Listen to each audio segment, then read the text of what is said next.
Kecelakaan maut merenggut nyawa Wayan Artawan. Dia tertabrak sepeda motor Yamaha NMAX saat hendak menyeberang di sebelah timur pelang masuk jalan bypass Ide Bagus Mantre Denpasar Timur.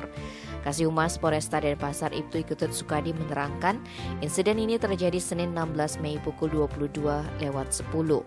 Kejadiannya berawal saat sepeda motor NMAX yang dikendarai Putu Deni Perwira Dananjaya melaju kencang dari arah barat ke timur. Bertepatan saat itu Artawan hendak menyeberang dari selatan menuju ke utara.